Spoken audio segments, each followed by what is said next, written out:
सैयदना याकूब अलैहिस्सलाम अपने बेटे को वसीयत फरमा रहे हैं। अब अल्लाह रब्बुल इज्जत ने फरमाया अम कुंतुम शुहदा इज़ हदरा याकूब अल मौत, मैं क्या मेरे महबूब आप वहां पर मौजूद थे जब याकूब अलैहिस्सलाम के विसाल का वक्त करीब था।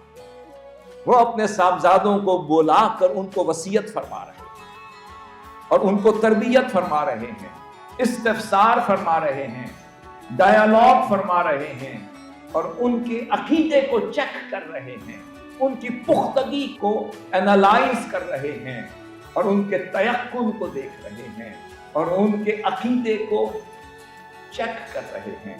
फरमाते हैं इस कौल लिबनीही, जब याकूब अलैहिस्सलाम अपने बेटों से पूछते हैं ऐ मेरे बेटों, और वक्त क्या है? विसाल मुबारक। पता ये चला कि विसाल मुबारक पर फिक्र तो उस रब की होनी चाहिए, मगर उन्हें फिक्र है उस लेगेसी की जिसे पीछे छोड़ के जाए। आप फरमा रहे हैं इस कौल अली बनी ही, अपने बेटों को बुला लिया और फरमाते हैं मा ताबुदून मिन बादी, ऐ मेरे बेटो ये बताओ मेरे बाद किस रब की इबादत करो।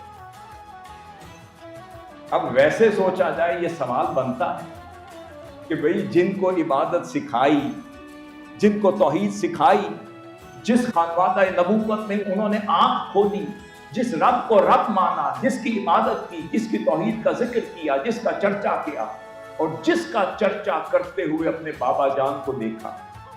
अब सैयदना याकूब अलैहिस्सलाम पूछ रहे हैं मेरे बाद किस रब की इबादत करो। अब वो जवाब से उनका अदब देखना चाहते हैं। वो फरमाते हैं कालू नअबुदु इलाहक, अब ये भी तो कह सकते हैं कि हम उस वहदहू ला शरीक लहू की इबादत करेंगे।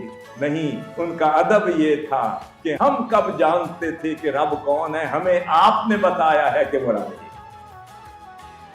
तो यहां उनकी तौहीद ने उनकी रिसालत भी बता दी। फरमाया ऐ अब्बा जान, हम रिसालत पर पहले यकीन रखते हैं, तौहीद पर बाद में यकीन। फरमाया हम फिर इब्राहीम अलैहिस्सलाम के रब की इबादत करेंगे, फिर इस्माइल अलैहिस्सलाम, इसहाक अलैहिस्सलाम की, और फरमाया कि सबके माबूदे यकता की इबादत। और बता दिया अब्बा जान, हमने जिस रब को आपके जरिए से पहचाना है, सारी जिंदगी इस जरिए वसीले को कभी ना भूले। तौहीद भी सिखा दी, वसीले पर भी उनको पुख्तगी दिलवा दी और मेक श्योर कर लिया कि उन्हें याद रहेगा हमने रब को तब माना कि जब रब के रसूल ने कहा कि ये रब।